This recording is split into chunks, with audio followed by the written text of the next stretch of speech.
சாந்தி. அவ்யக்த சமிகை 24 मार्च 2026.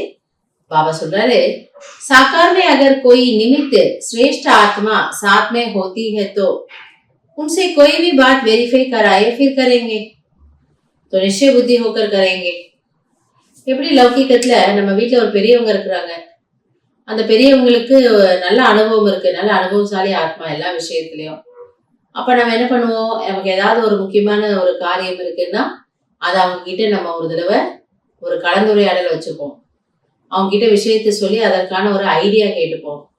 அப்ப அவங்க இப்படி பண்ணுப்பா அப்படின்னு சொல்லிட்டாங்கன்னா நம்ம ரொம்ப நம்பிக்கையோட, ஏன்னா அவங்க சொல்லியிருக்காங்க, ஸோ அதுதான் கண்டிப்பா வெற்றிக்கான ஒரு ஆதாரமா இருக்கும் அப்படின்ட்டு தைரியமா பயம் இல்லாம நம்ம செய்வோமா. निर्भयता और निश्चय दोनों गुणों को सामने रख करेंगे. அப்ப அவங்க சொல்லிட்டாங்கன்னு உடனே அது நமக்கு அப்படி ஒரு பலமாயிடுமா, நம்ம தைரியமா செய்யலாம், நம்பிக்கையோடு செய்யலாம் அப்படின்னு நம்ம அந்த 2 குணமும் நம்ம கிட்ட வந்துடுது. எதனால? அவங்க சொன்னாங்க, அந்த பெரியவங்க சொன்னாங்கன்றதுனால. तो जहां सदा निश्चय और निर्भयता है वहां सदैव श्रेष्ठ संकल्प की विजय है. ஆக எங்கு நம்பிக்கை நிச்சயம் மற்றும் பயமற்ற நிலை இருக்குமோ அங்கு நம்முடைய அனைத்து சிரேஷ்டமான சங்கல்பங்களும் வெற்றி அடைகின்றன. கண்டிப்பா அதுல நமக்கு சக்சஸ் கிடைக்குது.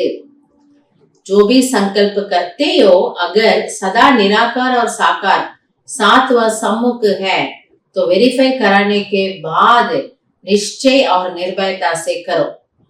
அதனால அப்போ அந்த வீட்டுல ஒரு பெரியவங்க இருக்கிறாங்கன்னு பொழுது நம்ம நம்பிக்கையோட செய்கிறோம். அதே போல பாபா என்ன சொல்றாரு, சிவ பாபா நம்ம கூட இருக்கிறாரு, பிரம்மா பாபா கூட இருக்காரு.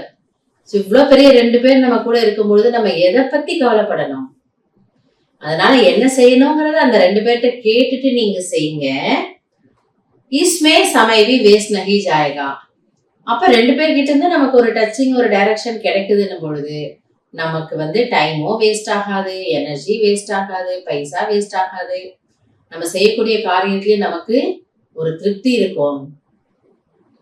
என்ன சொல்ல வர்றாரு பாபா, நீங்க எதை செஞ்சாலும் அந்த 2 பேர்கிட்ட சொல்லிட்டு செய்யுங்க, கேட்டுட்டு செய்யுங்க, கண்டிப்பா உங்களுக்கு அதுல சக்சஸ் இருக்கு.